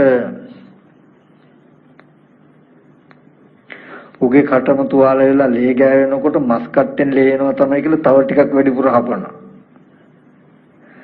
එතකොට ලේ ගතිය ලේ රහ කටට දැනෙන වැඩි මස් කට්ටෙන් තවත් ලේ එනවා තමයි කියලා තවත් හයියෙන් හපනවා. ඒ වැඩේම තමයි අපි මේ පංච උපාදානස්කන්ධ ලෝකයෙන් කරන්නේ. ඒ නිසා පංච උපාදානස්කන්ධ ලෝකේ ඇත්ත වෙන්න දෙන්න එපා. ඇත්ත කරගන්න එපා. එකම මේ පංච උපාදානස්කන්ධ ලෝකේටම රැකෙන්න තියෙන එක තැනකින් ආයතනයකින් මන ආයතනෙම විතරයි. ඒ කියන්නේ අපිට දැකපු හැබැයි අර වෙනස අනිවාර්යෙන් දැනගෙන තියෙන්න ඕන ඔයගොල්ලෝ. මොකද්ද? ස්කන්ධ සහ උපාදානස්කන්ධ කියන මේ දෙක. දැන් අපිට යාළුවා කියලා සිහි කරන්න පුළුවන් කමකුත් තියෙනවා. ගිහිල්ලා බලන්න පුළුවන් කමකුත් තියෙනවා. අපිට තේරෙන්න ඕනේ මම යාළුවා කියලා බලන්න කියලා ගියත් ඇස් ඉදිරියට පහළ වෙන්නේ මෙන්න මෙහෙම රූපයක්. ඒ රූපේ ඇත්ත නොදන්නා කම නිසා රස විඳ ගැනීම මනුව බලපු නිසා ඒකේ දෝෂය තමයි දැන් මේ යාළුවා කියලා සිහි කරන්න පුළුවන් රූපයක් ඇදලා. ඇත්තටම යාළුවා හදාගත්තේ පස්සේ ඉස්සෙල්ලා වෙන්නේ මොකද්ද? දකින රූප නිමිත්තේ විදිහටම සිහි කරලා ගන්න එක. ඒ හිතට ගත්ත රූපය සුදුසුයි උපාදාන වශයෙන් හැසිරෙන්න. හිතට ගත්ත රූපයටයි මේ කෙනාටයි බන කියන්නේ. ඔක්කොම හිතේ නෙමෙයි ඈ. එහෙනම් රූපෙත් හිතේනේ කියලා කියන්න එපා. අපි පුංචි කාලේ බන දහම් නොදන්නා කාලේ ඉස්කෝලේ ගියා. සෙල්ලම් කෙරුවා, බෝල ගැහුවා, නැටුවා ඔක්කොම හිතේද? නෑ. ඒකත් හැබැයි මේ පංච උපාදාන ස්කන්ධයක් එක්කමයි ගනුදෙනු කරලා තියෙන්නේ. ඒ හින්දා මේ පංච උපාදාන ස්කන්ධය කියන්නේ රූපයක් ඇසුරු කරනවා. එයාට රූපයක් තියෙනවා. එයා රූපයක් පරිහරණය කරනවා. කෙනාටයි කියන්නේ. ඔබට ආදටත් පුළුවන් අම්මගේ රූපේ සිහි කළා අම්මා මැරුණා කියලා දුක් විඳින්න. තාත්තගේ රූපේ සිහි කළා තාත්තා මැරුණා නැත්නම් තාත්තා ලෙඩ වෙලා කියලා ඔබට දැන් දුක් විඳින්න පුළුවන්. ඕකට තමයි පංච උපාදාන ස්කන්ධ ලෝකේ කියන්නේ. ওই පංච උපාදාන ස්කන්ධ ලෝකයේ තියෙන දුක්ඛ පංච උපාදාන ස්කන්ධ ලෝකේ හැදුනේ පංච උපාදාන ස්කන්ධයට උපාදාන වෙච්ච නිසා. පංච උපාදාන ස්කන්ධය හැදුනේ කුමක් නිසාද? ඇහැ කන දිව නාසය ශරීරය කියන මේ ආහාර ප්‍රත්‍යයෙන් හටගත්ත ස්කන්ධ ටිකේ ඇත්ත ඇති හැටි නොදන්නා දෝෂ නිසා. දැන් ඕගොල්ලන්ට යමක් සිහි කරන්න පුළුවන් නම් සිහි කරන්න. සිහි කරනකොටත් ඔය නිමිත්ත හදපු ඇහැ නිරුද්ධ වෙලා, රූපේ නිරුද්ධ වෙලා, චක්කු විඤ්ඤාණ නිරුද්ධ වෙලා, ඒ ස්පර්ශයෙන් උපන්න ධර්මයෝ නිරුද්ධම වෙලා. නමුත් ඒ ආයතන නිරෝධය ඔබට අහු වෙන්නේ නැහැ මේ පංච උපාදානස්කන්ධ ලෝකේ නිසා. යම් වෙලාවක කෙනෙක්ව සිහි කරනකොට මම මෙහෙම සිහි කරනකොට දැකපු රූපේ නිරුද්ධ වෙලා ගොඩක් කල නේද කියලා සිහි කරන්න ඕ පුළුවන් නම්, මම මෙහෙම කෙනෙක් කියලා සිහි කරනකොටත් ඇස් ඉදිරියට ආපු රූපේ අනාත්මයි නේද කියලා සිහි කරන්න පුළුවන් නම්, මම මෙහෙම කෙනෙක් හැටියට සිහි කරද්දි ප්‍රත්‍ය නිසා හටගත්තු රූපේ ප්‍රත්‍ය නැතිව නැති වෙලා බොහෝ කල නේද කියලා සිහි කරන්න පුළුවන් නම්, මේ මනස තුල තියෙන නිමිති ඇත්ත කරගෙන හිතේ හැසිරෙන එක වැඩි වෙන්නේ. ඒ කියන්නේ ලෝකයේ කියන එක ගොඩ නැගෙන්නේ. ටිකෙන් ටික අස්සනෝකට කියනවා පංච උපාදානස්කන්ධ අපචයං ගච්ඡති. පංච උපාදානස්කන්ධේ අපචයට යනවා. රැස් නොවෙනවා.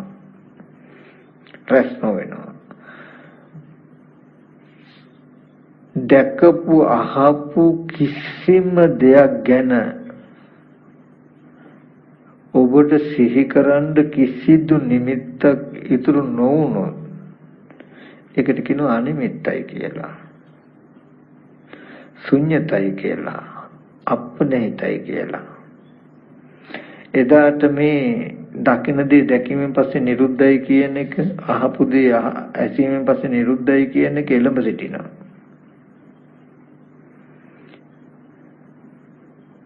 ඒක නොවෙන්නේ මේ පංච උපාදානස්කන්ධයට උපාදාන වෙන නිසායි. ඒ කියන්නේ හිතට සිහි වෙන රූප වලට අම්මා තාත්තා අයියා අක්කා කියලා ආපහු ඕගොල්ලෝ උපාදාන වෙන නිසායි. ඒක ඇත්ත කියලා පිළිගන්න නිසායි. එහෙම පිළිගන්නේ පංච උපාදානස්කන්ධේ හැදුනේ මෙන්න මේ මගේම වරද නිසා හදාගත් එකක් නේද කියන එක දන්නේ නැතිකම. ඇස් ඉදිරි පිටට ආපු රූපේ ප්‍රමාදීව වාසය කළාම තියෙන දෝෂය මොකක්ද? ඇත්ත ඇති ඇති නොදැක්කහම තියෙන දෝෂය මොකක්ද? තණ්හාවෙන් ඇසුනොත් තියෙන දෝෂය මොකක්ද? ඒ ධර්මයේ හේතු ටික නැති වෙනකොට නැති වෙනවා. නමුත් ඇති බවට එළඹ සිටිනවා. ඇති බවට එළඹ සිටින රූපේ ආරම්භය දෙවනුට වැඩසටහන පටන් ගන්නවා. උපාදාන ස්කන්ධයට උපාදානයි කියලා කියන්නේ අම්මා තාත්තා අයියා අක්කා කියලා හිතනවා. මෙතන අපිට තියෙන වැරද්ද උනේ ඇහැට පෙනෙන රූපේම අපි පංච උපාදානස්කන්ධයයි කියලා ගන්න එකයි. දැන් අපි හිතාගෙන ඉන්නේ ඇහැට පෙනෙන රූපෙටමයි අපි අම්මා තාත්තා කියලා හිතන්නේ කියලා නේ හිතන්නේ. එතකොට අපිට මිදෙන්න තැනක් නැහැ, යන්න තැනක් නැහැ. ඒකයි මම අර ටීවී එකේ තියෙන උපමාව පෙන්වන්නේ රූපේ උපමාවට ගත්තොත් ඔයගලන්ට හොඳටම පෙනෙනවනේ කිසිම වෙලාවක කිසිම දවසක සත්‍ය පුද්ගලයෙකුත් නැහැ. ඒ විතරකුත් නෙමෙයි. මුලින් දර්ශනයේ ශේෂයක්වත් නැහැ ඊගව දර්ශනය එනකොටනේ. ස්ක්‍රීන් එකේ කොහෙවත් ඉතුරු වෙනවද? ඒ දර්ශනයේ ශේෂයක්වත් නැහැ ඊගව දර්ශනය එනකොට. නමුත් බලන්නකෝ පංච උපාදාන ස්කන්ධ ලෝකය කියන්නේ ওই දර්ශන ටික ඔක්කොම එකතු කරලා සම්පූර්ණ චිත්‍රපටියක්ම බලන්න පුළුවන්කම අපිට තියෙනවානේ.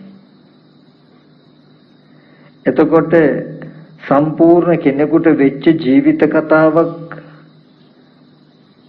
එකතු වෙලා අපිට තියෙනව නේද? අනේක තමයි පංච උපාදාන ස්කන්ධ ලෝකය කියන්නේ. ඒ ලෝකය ටීවී එකේ තියෙන අර මේ දර්ශනේ නැතිනකොට ඊගව දර්ශනේ නැතිලා ඊගව දර්ශනේ ආව මිසක ඔක්කොම දර්ශන ටික එක පෙළවට තිබුණාද? නෑ. එහෙනම් කොහොමද අපිට කතාවක් එකතු වුනේ?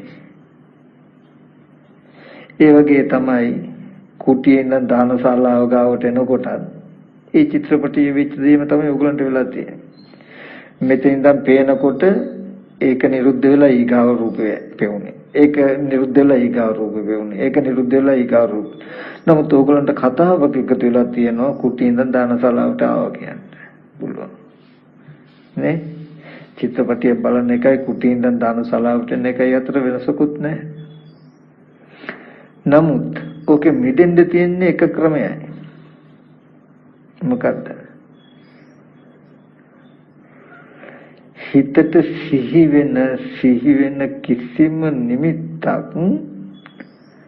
ඇත්ත කර නොගන්නවා නම්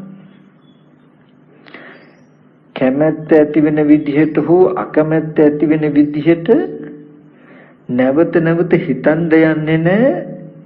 ඇත්ත පෙන්නනවා.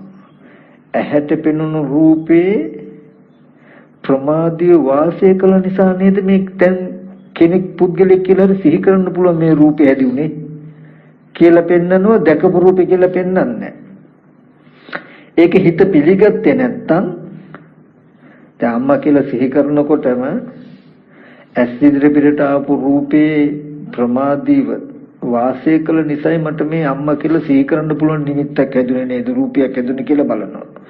මේක දැන් අම්මමයි කියලා පිළි අරගෙන කැමැත්ත අකමැත්ත ඇති වෙනකන් හිතන්නේ.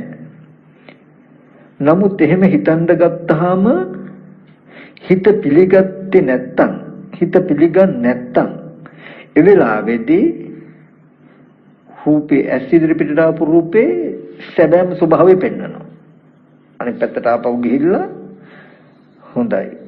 එතන ඇස් ඉදිරි පිටට ආපු රූපේ තියෙන්නේ කෙස්ලුම් නියද ධම්මස්නහර ඇට දුකන බුන ආහාරයෙන් ඇදුණු ඒ බඳු කුණුපු කොටස් ටිකක් ඇසුරු කරගත්ත වර්ණ සටහනක් නේ තිබුණේ කියලා පෙන්නනවා. අන්න එහෙම පෙන්නනකොට මේ රූපය අතහරිනවා. හිතෙන් අතහරිනවා ටක් ගාලා මේක ඇත්ත අම්මමයි කියලා ඇත්තම කරගෙන විඳින්න හදන එක අතහරිනවා. පෙන්නුවේ නැත්තම් ඇස් ඉදිරි පිටට ආපු රූපේ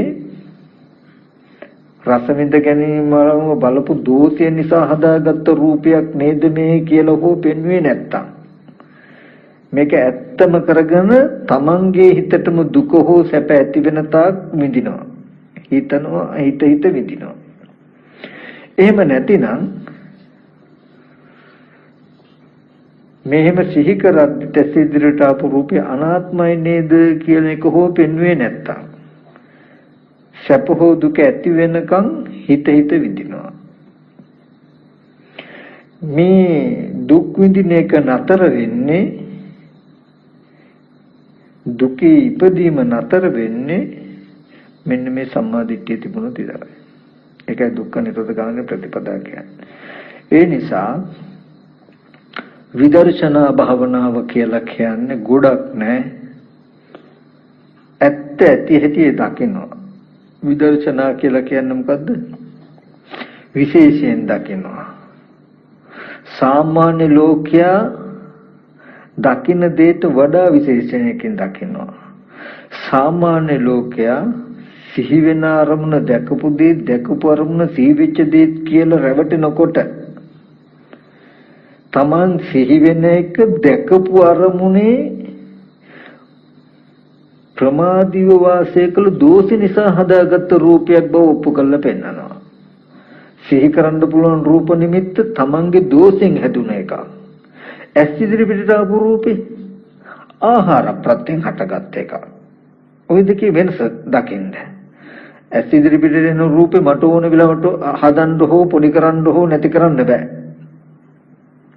නමුත් තණ්හාවෙන් හැදුණු රූපේ මට ඕන වෙලාවක නැති කළ හැකියි. තණ්හාව නැති වෙන විදිහට හිතනකොට සම්මාදිට්ඨියෙන් පෙන්නනකොට මේ රූප උපාදාන ස්කන්ධය ගෙවෙනවා. පංච උපාදාන ස්කන්ධ දුක නිරුද්ධ කළ හැකියි. ඒ නිසයි දුක්ඛ නිරෝධ ගාමිනී ප්‍රතිපදාවක් තියෙන්නේ. දුක් නැති කරන්න පුළුවන් ප්‍රතිපදාවක් පනවලා තියෙන්නේ. ඉතින් දුක්ඛ සත්‍ය පැනෙවුවනම් ආහාර ප්‍රත්‍යයෙන් හටගත් සතර මහා ධාතු රූපේට ඒ රූපේ තියෙන තාක්ම දුකෙන් මිදෙන්න පුළුවන් කමක් නැති වෙනවා. තේරුණාද කියන්නේ? ඒ නිසා විදර්ශනාව කියලා කියන්නේ හිතට ඇති වෙන සියලුම නිමිති සිහි කරන්න පුළුවන් සියලුම රූප, සියලුම වේදනාවන්, සියලුම සංඥාවන් හැඩසටහන් දකින්ද තණ්හා ප්‍රත්‍යයෙන් හටගත්ත, අවිද්‍යාව ප්‍රත්‍යයෙන් හටගත් එකක්. ඇස් ඉදිරි පිටට, කන ඉදිරි පිටට, නාසය ඉදිරි පිටට සැබෑවටම පැමිණෙන අරමුණු වල ඇත්ත නොදන්නා දෝෂය නිසයි මේ මනස තුල මේ රූප හටගත්තේ, මේ නිමිති හටගත්තේ කියලා හිතනද එහෙම හිතනකොට ඒ නිමිත්ත ඇත්ත කරගෙන සතුට වෙන්න, දුක් වෙන්න පුළුවන් මට්ටමක එන්නේ. එහෙම නැතිනම් මන් දැන් මේ රූපේ සිහි කරද්දිත් දැකපු රූපේ නිරුද්ධ වෙලා ගොඩාක් කල නේද කියලා ප්‍රත්‍ය නිරෝධයට හෝ පෙන්වන්නේ. ප්‍රත්‍යයෙන් හටගත් ස්කන්ධය අනිත්‍ය වශයෙන් හෝ දුක් වශයෙන් හෝ අනාත්ම වශයෙන් හෝ පෙන්වන්නද, එහෙම නැත්නම් ප්‍රත්‍ය නිරුද්ධෙන් නිරුද්ධ බව හෝ පෙන්වන්නද. එහෙම පෙන්නලා හිතට පහළ වෙන රූපේ නොයැලෙන්න. සිහි වෙන පංච උපාදාන ස්කන්ධ ලෝකේ තමයි මේ තණ්හාව දුරු කරන්න තියෙන්නේ. පංච උපාදාන ස්කන්ධ ලෝකෙන් මිදෙන්නයි මේ ක්‍රමය තියෙන්නේ. පංච උපාදාන ස්කන්ධ ලෝකය කියලා කියන්නේ විඥානයේ මායාවක්. විඥානයේ නැමැති මායාකාරය හදපු දුක් විඳින්න පුළුවන් දැලක්, ලෝකයක්, ගොට්ටක්.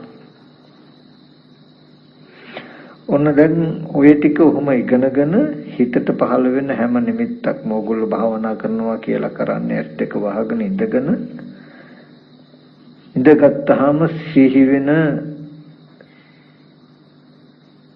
අරමුණු තියෙනවා. ඒ අරමුණු වෙනත වගේ ඇත්ත කරගන්නේ නැහැ. දැන් ඕගොල්ලන්ට ක්‍රම දෙකක් තියෙනවා. ක්‍රම දෙක මොකද්ද? එකක් තමන්ගේ දෝෂය නිසා ඇහැ කන නාසය ආදී අරමුණු ඉදිරි පිටට ආපු අරමුණු වල රස විඳ ගැනීම අනුව බලපු වැරද්ද නිසා හැදුණු රූපයක් නේද මේ? වේදනාවක් නේද මේ කියලා මනසේ තියෙන වේදනාව සිහි කරන තණ්හා ප්‍රත්‍යයෙන් හටගත්ත, කෙලෙසකින් හටගත්ත එකක් ඇටියට. එහෙම නැතිනම් මම මෙහෙම සිහි කරද්දිත් ඇස් ඉදිරි පිටට ආපු රූපයත් මෙන්න මේක නේද? කන ඉදිරි පිටට ආපු සද්දයත් මේක නේද කියලා අනාත්ම ස්වභාවය හෝ ඒක ඒ හේතු නිරුද්ධ වෙලා නේද කියලා පෙන්වනවා. එන්න හැම නිමිත්තකම ওই විදිහට නුවණින් මෙනෙහි කර පංච උපාදාන ස්කන්ධ ලෝකේ නොයලෙන්ද නොගෙඩෙන්ද විනය ලෝකේ අභිජ්ජා දෝමනසං. එතකොට ලෝකේ කියලා කිව්වේ මොකද්ද? මේ පංච උපාදාන ස්කන්ධ ලෝකේ. විනය ලෝකේ අභිජ්ජා දෝමනසං. දැඩි ලෝභය හා දුම්නස දුරු වෙන විදිහට පංච උපාදාන ස්කන්ධ ලෝකේ දැඩි ලෝභය හා ද්වේෂය දුරු වෙන විදිහට නුවණින් මෙනෙහි කරනවා. නැත්නම් කයේ කය අනුව බලනවා. කයේ කය අනුව බලන්නේ පංච උපාදාන ස්කන්ධ ලෝකයේ ඇලීම ගැටීම දුරු කරගන්නයි කියන නුවණ ඕගලන්ට හොඳට තියෙන්න ඕනේ. පංච උපාදාන ස්කන්ධ ලෝකෙ කිව්වේ ඔන්න දැන් අම්මා තමයි දැන් රූප උපාදාන ස්කන්ධේ සිහි වෙන රූපයක්, ඒ රූපේ අම්මා. දැන් අඬන්න වැළපෙන්න අම්මා මල දුක, අම්මා ලෙඩ වෙච්ච දුක් ටික ඔක්කොම විඳින්න පුළුවන් නිමිත්ත තමයි මේ. අම්මා ගැන තියෙන කැමැත්ත අකමැත්ත දුරු වෙන විදිහටයි කායගත සතිය වඩන්නේ. ඒ කියන්නේ ඕගොල්ලෝ ඒ හිතේ තියෙන නිමිත්ත නෙමෙයි බලන්නේ, ඒ නිමිත්ත දුරු කරන්න, ඒ නිමිත්ත ගෙවන්න, ඒ රූප උපාදාන ස්කන්ධය බැහැර කරන්න, රූප උපාදාන ස්කන්ධය විද්වංශනය කරන්න, කඩලා දාන්න, බිඳලා දාන්න, විනාශ කරලා දාන්න තමයි මේ කායගත සතිය බලන්නේ. තේරුණා නේද? ඒ කියන්නේ මම මේ අම්මා කියලා සිහි කරනවා නම් ඇස් ඉදිරි පිටට ආපු රූපේ රස විඳ ගැනීම අනුව බලපු දෝෂ නිසා හැදුණු රූපයක් නෙමෙයි. කියලා මේ රූපේ ඇත්ත නෑ Tamanට. රූපේ පිළිගන්නේ නෑ. මේ රූපේ අයිති නෑ මට. මගේ මෙහෙම රූපයක් නැහැ. ඒක වැරදි. ඒක බාර ගන්නෑ. ඒක පිළිගන්නේ. එහෙම කෙනෙක්ගේ රූප නැහැ. ගෙවලා දානවා, අත්හැරලා දානවා, නැති කළා දානවා, දුරු කළා දානවා, නොගන්නවා. පටිනිස්සග්ග නොගනිමින් මේ අරමුණු ගන්නෙ නැතුව නැති කළා දානවා. එහෙම හිත පිළිගන්නේ නැත්තම් තණ්හාවෙන් තමන් හදාගත්ත රූපයක් කිව්වත් හිත නතර වෙන්නේ ඒක ඇත්තම නම් එතකොට යනවා ඇස් ඉදිරිපිට ආපු සැබෑම රූපේ ස්වභාවය පෙන්වනවා. එතකොට තමයි කායගත සතිය. ඒ බලන්නේ මේ රූපේ බොරු කරගන්න හින්දා මිසක ආව ඇස් ඉදිරිපිට ආපු රූපේ කන බොන ආහාරයෙන් හැදුණු දුවත්ින් සාකාරයෙන් කේස්ලොම් නියදත් හම්මස්නහරයට ඇට මිදුළු කන බොන ආහාරයෙන් හැදුණු කුණප කොටස් 32කින් යුක්ත රූපේ නේද? නැත්තම් පඨවි ආපෝ තේජෝ වායෝ කියන සතර මහා ධාතුන් හැදුණු කන බොන ආහාරයෙන් හැදුණු රූපේ නේද? කියලා ඇස් ඉදිරිපිට ආපු රූපේ ඇත්ත පෙන්වනවා. ඒ පෙන්වන්නේ මොකටද? අර පංච උපාදාන ස්කන්ධය බැහැර කරන්න. ඒ පංච උපාදාන ස්කන්ධයේ තියෙන අවිජ්ජා දෝමනස දෙක හික්මවන්න, ලෝභ දේශ දෙක හික්මවන්න, ජීවා ගන්න. ඔන්නෝකට කියනවා ওই විදිහට බලන එකට, ওই විදිහට කරන එකට කියනවා විදර්ශනා කරනවා. තව විදිහට කියනවා සම්මා දිට්ඨිය කියලා කියනවා. ආර්ය අෂ්ටාංග මාර්ගය කියලා කියනවා. යෝනිසෝ මනසිකාරය කියනවා. ඔකට උපකාර පිණිස සති නිමිත්ත හිත තියාගන්නවා. ආනාපාන සතිය වඩන්න වගේම ආනාපාන සතිය නැතත් නාසිකාග්‍රය හෝ තොල් දෙක ගාව හිත තබාගෙන ඔය එන අරමුණු මෙනෙහි කරනවා. දිගටම මෙනෙහි කරන්නේ නැහැ. ටිකට මෙනෙහි කළොත් ටිකකින් එපා වෙනවා. ඒ නිසා අරමුණු කීපයක් මෙනෙහි කළා හිතාමතා මේක නතර කළා සති නිමිති හිත තබාගෙන හොඳට සිහි ඇතුවම ආස්වාස ප්‍රස්වාසයේ දැනුම් සහිතව ඉන්නවා. හිත හොඳ අවදි බවකින් හොඳ උවමනාවකින් චිත්තම් පග්ගන්හාති පදහාති හිත දැඩි කරගන්නවා. හිත කොහාටවත් යන්න දෙන්නේ නැහැ කියලා සති නිමිති හිත තියාගෙන සිහියෙන්ම ආස්වාස කරනවා, සිහියෙන්ම ප්‍රස්වාස කරනවා. හිත කොහාටවත් යන්න දෙන්නේ නැහැ කියලා කොච්චර දැඩි කරගත්තත් දන්නේව නැතුව හිත ටිකකින් ආයෙත් අහකට යනවා. ආයෙත් කරන්න තියෙන දේ මොකද්ද? මතක් කරලා ගන්නවා. කෙටිම ක්‍රමේ විදර්ශනා කරන්නවත් නැහැ. මතක් කරලා ගන්නවා. අරගෙන සති නිමිති හිත තියාගෙන සිහියෙන්ම ආස්වාස කරනවා, ප්‍රස්වාස කරනවා. ආයෙත් හිත අහකට යනවා. ඒ ආනාපාන සතිය වඩන වෙලාවෙදී අහකට යනවා කියන්නේ තව මොන හරි අරමුණු සිහි වෙනවා කියන එකනේ. සිහි වෙන අරමුණු විදර්ශනා කරන්නවත් යන්නේ නැහැ. ඒ ටික නොසලකා හැරලා ඒ සිහි වෙච්ච අරමුණු නොසලකා හැරලා ශනිකව සති නිමිත්තට එනවා. සති නිමිති හිත තියාගෙන සිහියෙන්ම ආස්වාස ප්‍රස්වාස කරනවා. ඔහොම ටිකක් වෙලා කළා ආනාපාන සතිය දිගටම කරන්නේ. ඊට පස්සේ ඒක හිතාමතාම නතර කරලා සති නිමිති හිත තියෙනවා. ආස්වාස ප්‍රස්වාසය අනු යන සිහිය නැහැ. අයින් කළා අනාරයන නිමිති නුවණින් මෙනෙහි කරනවා. එතනදී තමන් ශ්‍රේෂ්ඨයේ දක්ෂ වෙන්න ඕනේ. හිත විසිරෙන ගතිය, හිත දුවන ගතිය, හිතේ කතා කරන ගතිය වැඩි නම් සමතයට දෙන කාලය වැඩි කට යුතුයි. අරමුණු මෙනෙහි කරන ගතිය අඩු කට යුතුයි. සති නිමිත්තේ හිත හොඳට තියෙනවා නම් හිත දුවන ගතිය ගොඩාක් අඩු නම් හිත එක්තෙන් නම් නතර වෙලා නම් සති නිමිත්තට සමතේට දෙන කාලය අඩු කොට යුතුයි. මෙනෙහි කරන නුවණින් මෙනෙහි කරන කාලය ටික කිව්වා. ඒක හුරු වුණාම රැට සැතපෙන්න ගියා. හිතේ වැඩේම කෙනෙක් ගැන පුද්ගලයෙක් ගැන චිර කතම්පි චිර භාසිතම්පි සරිත අනුසරිත බොහෝ කල සිට කිව්වා වූ කලා වූ දේවල් සිහි කරන එක තමයි හිතේ ගතිය. ඒ සිහි කරන දේවල් වලට සිහිය තබන එක මනාව සිහිය තබන එක තමයි මේ සති සම්බොජ්ජංගය කියලා කියන්නේ. නුවණින් යුක්තව සිහිය තබන එකට තමයි සති සම්බොජ්ජංගය කියන්නේ. ඒ මොකද්ද?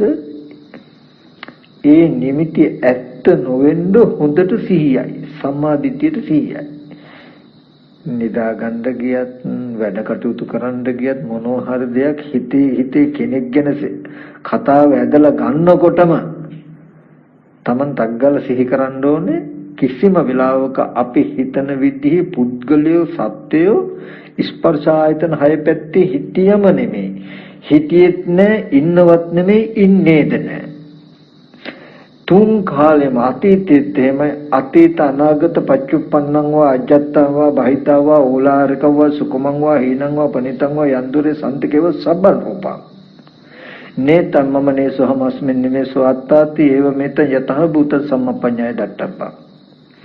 අතීත අනාගත වර්තමාන ආධ්‍යාත්මික බාහිර ඕදාරික සුකුම හීන ප්‍රණීත දුර ළඟ සියලුම රූප මමවත් මගේවත් මගේ ආත්මය වූවා ඒවා නෙමෙයි, අනාත්මවමයි කියන නුවණ තියෙන්න ඕනේ. එතකොට ඕගලන්ට තේරෙන්න ඕනේ දැකපු රූපවලත් පෙනෙන රූපවලත් අනාගතයට පෙනෙනා වූ රූපවලත් ස්වභාවය අනාත්මවමයි.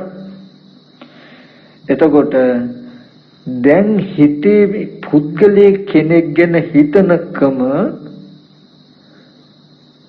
අවිද්‍යාවේ විස දෝෂය නිසා හැදුණු, තණ්හාවේ විස දෝෂය නිසා හැදුණු පංච උපාදාන ස්කන්ධ ලෝකය. මෙන්න මේකට ඉඩ නැති වෙන්න ඕනේ. මෙතනයි දුක තියෙන්නේ. මේ ස්පර්ශ ආයතන හයේ නෙමෙයි ජාති ජරා මරණ දුක තියෙන්නේ. මේ පංච උපාදාන ස්කන්ධ ලෝකේ. මං කිව්වේ අම්මා මරුණා නේද? අනේ අම්මා හිටියනම් මට කන්න බොන්න දුන්නා, මෙහෙම දුන්නා, දැන් මගේ අම්මා නෑ නේද කියලා.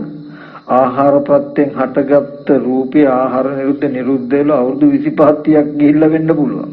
ඒත් තව අඬන්න පුළුවන් නේද? අන්නේ ලෝකය තමයි ගෙවෙන්න ඕනේ. ඒක ගෙවෙන්නේ නෑ. ඒක ගෙවන්න බෑ.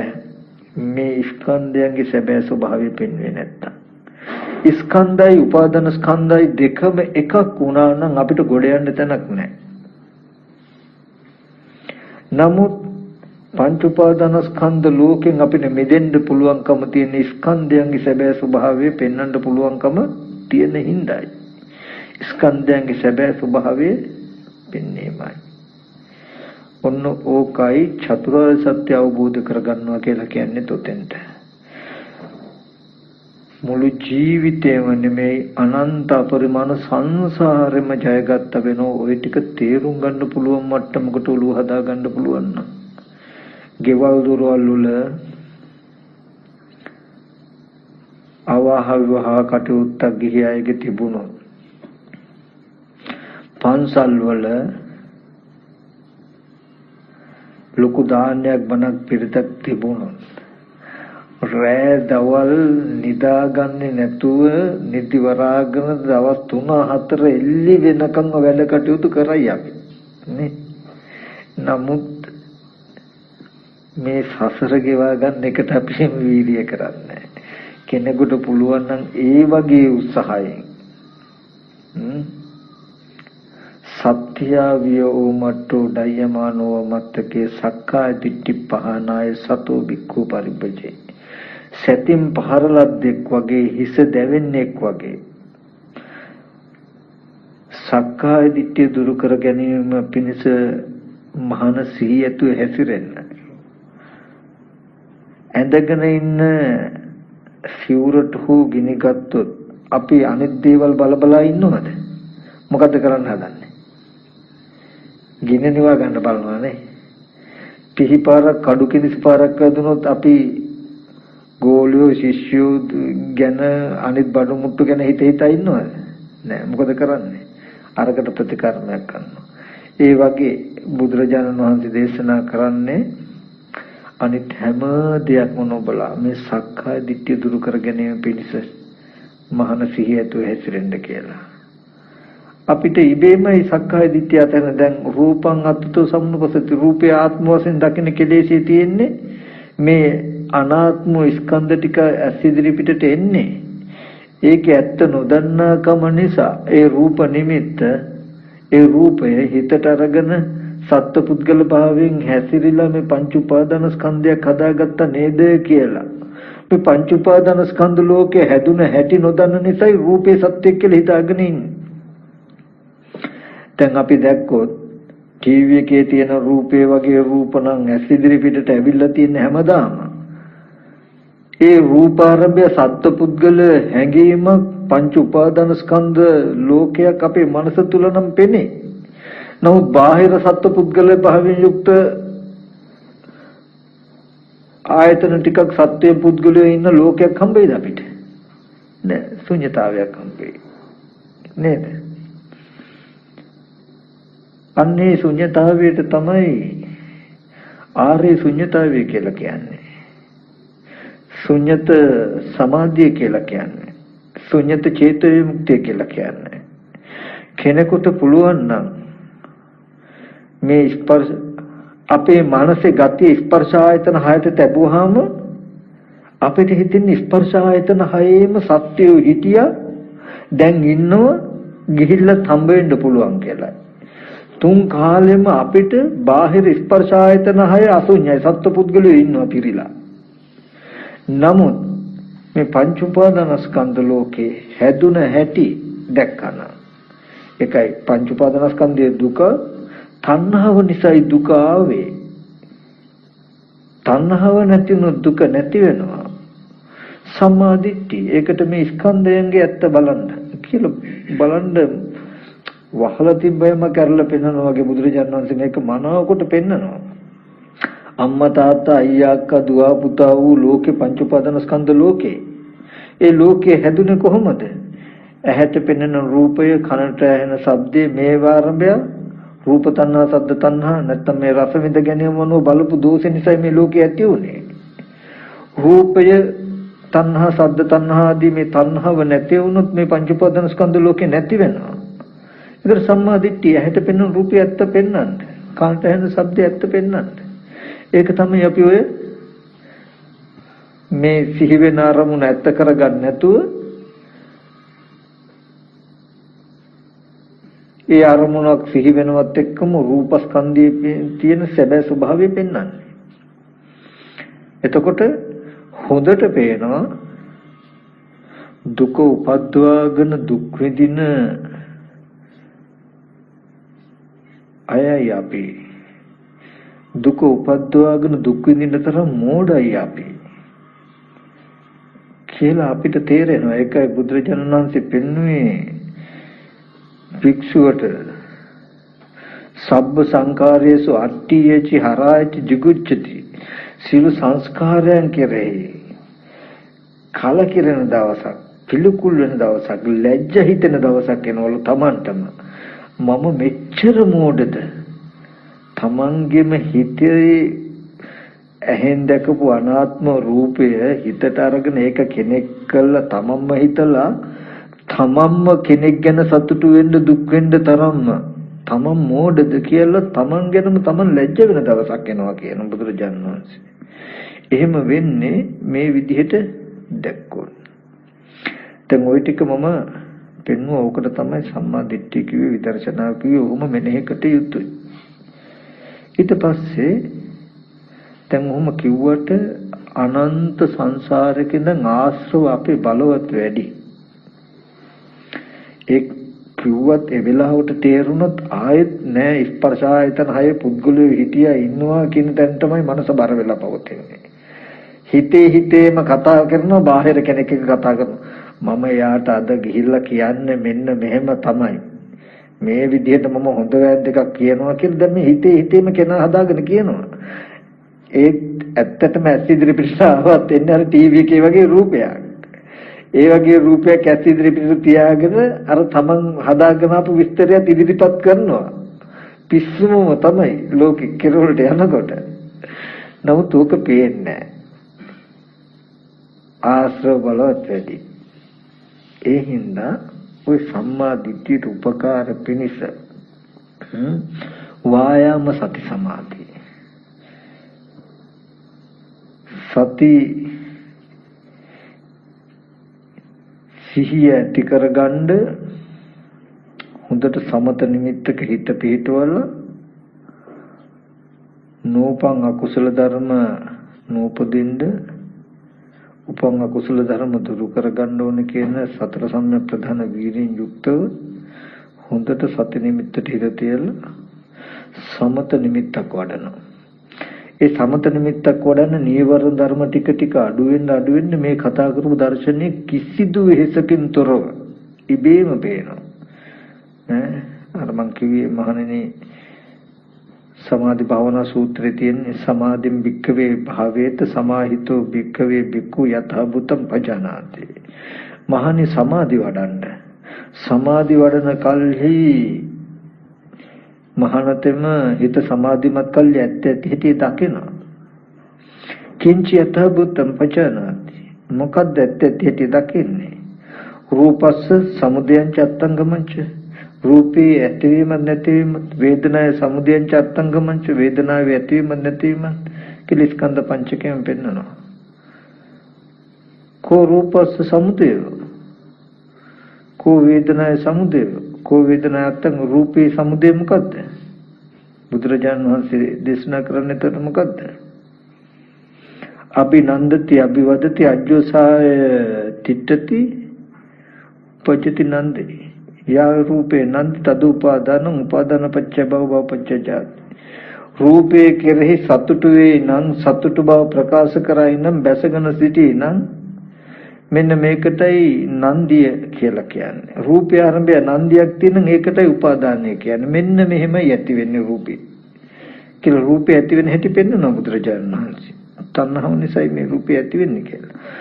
සමාධි වඩනකොට හොඳට පෙනෙනවා මම දැන් රූපයක් ගැන හිතනකොටත් හිතන රූපේ නිරුද්ධ වෙලා ගොඩක් කල ඒ රූපේ ප්‍රමාදී වාසය කළ නිසායි මට මේ සිහි කරන්න පුළුවන් නිමිත්තක් තියෙන්නේ කියලා. හිතේ තියෙන නිමිති ටික ඔක්කොම ගෙවුනහම එදාට උපහාන්සලා මේ කාම ලෝකෙට අයිති නැහැ.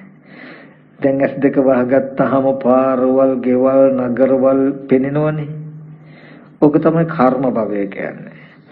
ඕක බලාගෙන මේ ආයතන ටික නැවත නැවත උපදින එකට තමයි උප්පත්ති භවය කියන්නේ. ඔය ගති ඇතිතා කාම භවයමයි තමයි තියෙන්නේ. යම් වෙලාවක ඔය නිමිති ගෙවුනොත් වහන්සලාට කාම භවයේ වාසයක් නැහැ. සතර මහා ධාතු අම්මා තාත්තා නෑදෑයෝ ගෙවල් දොරවල් නැහැ. ටීවී එකේ පෙනෙන රූප තුල අම්මලා තාත්තලා නෑදෑයෝ ගෙවල් දොරවල් යාන වාහන ඉදකඩම් තිබුණේ නැති බවට බුදුරජාණන් වහන්සේ දේශනා කළ නිසා නෙමෙයි එයාටම පැහැදිලි. දැන් ඔබ වහන්සේලා පිළිගන්නවනේ අම්මලා ඉන්නවා තාත්තලා ඉන්නවා ගෙවල් දොරවල් රන් රිදී මුතුමැණික් තියනවා කියලා. හිත වැඩුවාම Tamanටමයි පෙනෙන්නේ. ටීවී එකේ පෙනෙන රූපයි ඇස් ඉදිරි පිටට අතීතයේ ආපු දැන් එන අනාගතයේ එන රූපය අතර වෙනසක් නැහැ. නොදන්නා භාෂාවකින් කවුරු හරි කතා කරුවොත් බැන්නොත් අපිට තේරෙන්නේ නැහනේ. ඒ ඇහෙන සද්දයි අතීතයේ ඇහුණු සද්ද දැන් ඇහෙන සද්ද අනාගතයේදී ඇහෙන සද්ද සියලුම සද්ද වල ප්‍රමාණය ඔච්චරම තමයි. ඊටර ඔක්කොම මනසින්ම තමයි පුරවලා තියෙන්නේ. ඒකයි ඒ දැන් නොදන්නා භාෂාවකින් කවුරු හරි කතා කරුවොත් මේ හොඳ කියනවා මේ නරක කියනවා කියලා දන්නවද අපි? උපාදානය කරගන්න ග්‍රහණය කරගන්න බෑ. ඒ තමයි ස්කන්ධ සද්ද රූපය රූපස්කන්ධයේ ස්වභාවය. හිතට අල්ලන්න නිමිති නැහැ. හැබැයි ඒකේ ඇත්ත ඇති හැටි නොදන්නාකම හෝ ප්‍රමාදී වාසය කළොත් ඒ සද්ද නිමිත්ත හිතට ගන්නවට අල්ල ගන්නවා. අල්ලගෙන මේ මට බයිනව නේද? මෙහෙම වචන වලින් බයිනව නේද කියලා බැනුව හදා ගන්නවා.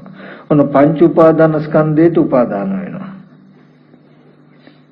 එතකොට ඒ ටික තියෙන ඔක්කොම මේ පැත්තේ. අපි මෙහෙම හිතද්දිත් ඇහුණු සද්දේ නිරුද්ධයි.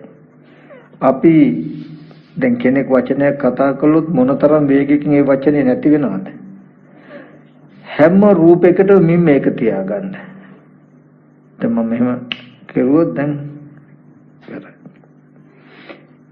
ඒ තරම්ම වේගින් ඇහැට පෙනෙන හැම රූපයක්ම නැති වෙනවා.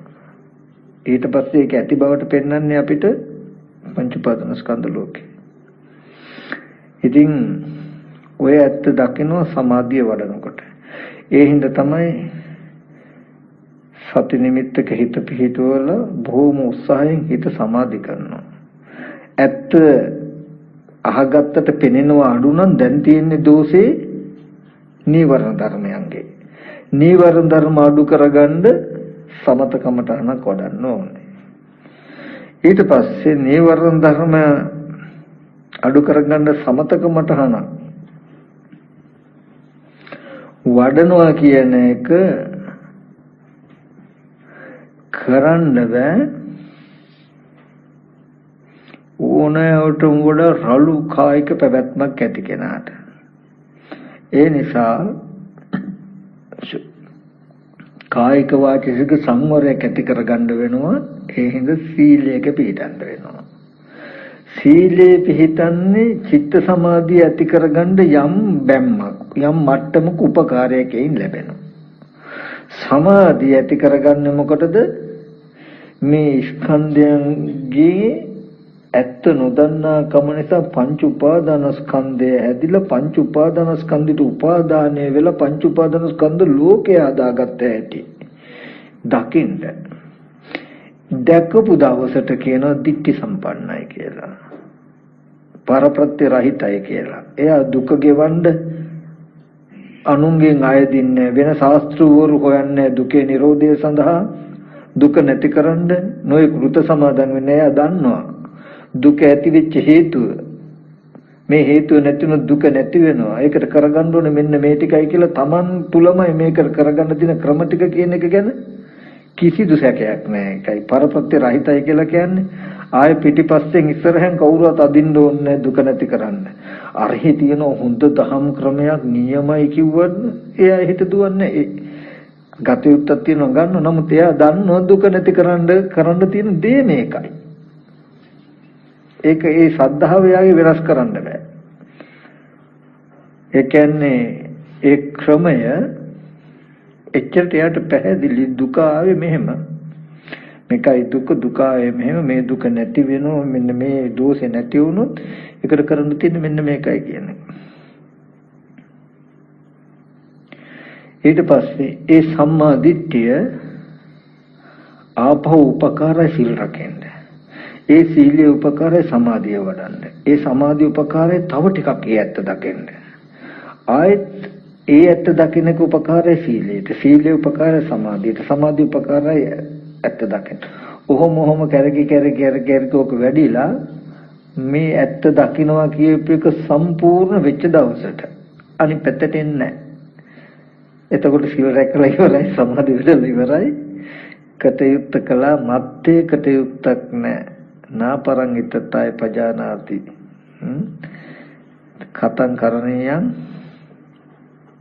උසිතම් භ්‍රමචර්යං කතං කරණීයං නාපරං ඉත්තතය පජානාති.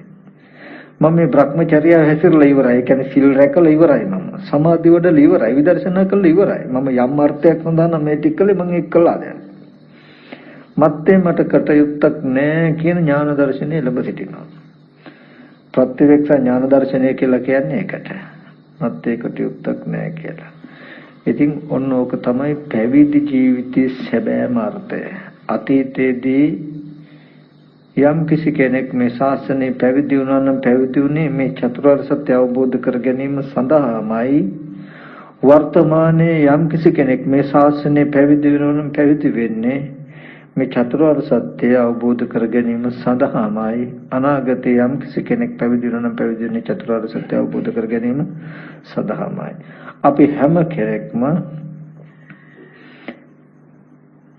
ගුරු හාමුදුරුවෝ උපාධ්‍යයන් වහන්සේ අතට සිවුරු දුන්නේ සිවුරු ගත්තේ සබ්බ දුක්ඛ නිස්සරණ නිබ්බාන සච්චිකරණත්තාය මං කාසාවං ගහෙත්වා දත්වා පබ්බජිත මං බන්තේ අනුකම්පං උපාදාය කියලා මිසක වෙන කියලා නෙමෙයිනේ. ඒ අර්ථය සිද්ධ වෙනවා. ඒ නිසා බුදුරජාණන් වහන්සේ දේශනා කළේ අතීතයේදීත් වර්තමානත් අනාගතත් යම් කෙනෙක් මේ ශාසනය ඇසුරු කළා නම් ඇසුරු කළේ මේ චතුරාර්ය සත්‍ය අවබෝධ කර ගැනීම සඳහාමයි. හැබැයි මේක ලේසිත් නෑ. ඒ කියන්නේ කිව්වට ආශ්‍රව කියන එක එච්චරට බලයි. අපි මේ කොච්චර අහගත්තත් කල්යාණ මිත්‍ර ඇසුර සද්ධර්ම ශ්‍රවණේ යෝනිසු මනසිකාරය කියන ටිකේ නැවත නැවත අනුග්‍රහය නොලැබුණොත් අහගත්ත ටික පිරිහෙන පැත්තටයි බලය වැඩි. මොකද ඉන්ද්‍රිය දුබලයි අපේ. නැවත නැවත මෙහෙන් අනුග්‍රහය ලැබෙනවා නම් ටික හරි අල්ලගෙන කියයි. තමන්ටම හොඳට තේරෙන මට්ටමකට ආවහම මේක අපහසුකෙන් තොරව කරගත හැකියි. ඔන්න දැන් විදර්ශනා කරනවා කියලා කියන්නේ මෙන්න මේකයි කරන්නේ මෙන්න මේකයි කියන කාරණාව පැහැදිලි